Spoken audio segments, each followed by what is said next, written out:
Let's discuss about Sehan syndrome. In Sehan syndrome, what happens is when there is hemorrhagic shock, or shock complicating childbirth, when there is shock complicated childbirth, so basically there is shock. Okay, so when there is shock, what happens is the arterial supplying anterior pituitary will constrict. Arterial supplying anterior pituitary will constrict. Due to this constriction, they develop ischemia of anterior pituitary. As all of us know, when there is ischemia, it leads to necrosis.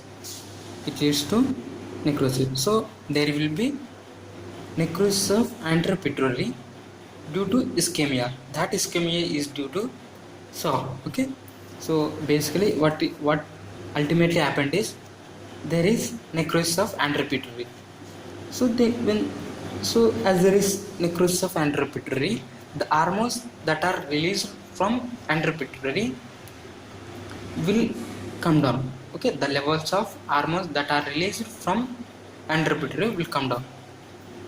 So the hormone levels that decrease are decreased growth hormone levels, decreased luteinizing hormone levels, decreased follicular stimulating hormone levels, and decreased prolactin, and also initially these hormone levels will decrease.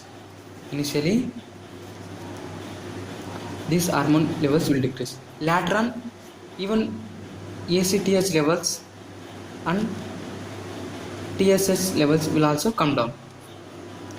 Okay, so as there is necrosis of anterior pituitary, the hormones that are released from anterior pituitary will come down.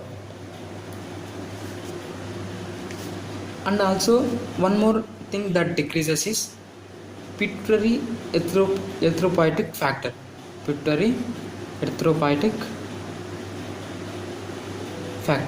Even this also come down. Due to decrease in the levels of pituitary erythropoietic factor, erythropoiesis will happen, but there will be decrease in erythropoietic activity. Due to this, anemia will develop.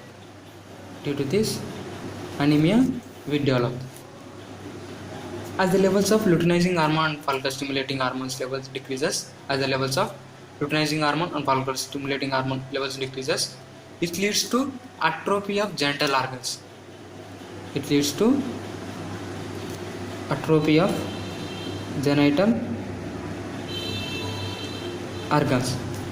And uterus becomes smaller. Okay, as there is decrease in ACTH, there will be loss of axillary and pubic hair. As there is decrease in the levels of ACTH, there will be loss of pubic hair and axillary hair, and also there develops hyponatremia. Due to decrease in TSHs, what happens is there will be absence of axillary sweating.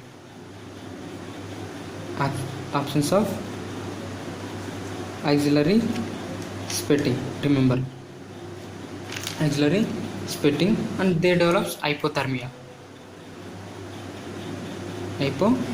due to decrease in TSHs, thyroid stimulating hormone. There will be decreased axillary sweating, and hypothermia will also develop. And other include decrease in skin pigmentation. Other symptoms include decrease in skin pigmentation. So basically what is happening here is there is shock. There is basically shock due to various reasons. This shock will result in hypoxia, which results in necrosis of anterior pituitary. Due to necrosis of anterior pituitary, the hormones that are released from anterior pituitary will come down.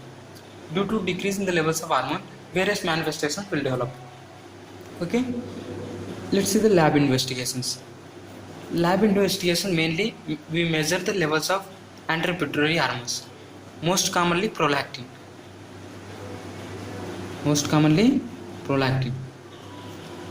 Okay, so we'll measure the levels of anterior pituitary hormones, FS levels, LSS levels, TSS levels, ACTH levels, and oestrogen levels, and urinary 17 ketosteroid. Urinary 17 ketosteroid levels.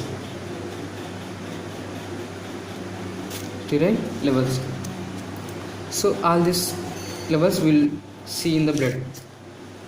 So we will examine for these levels. How will you manage the case? We will supplement the deficient hormones throughout the life. We will supplement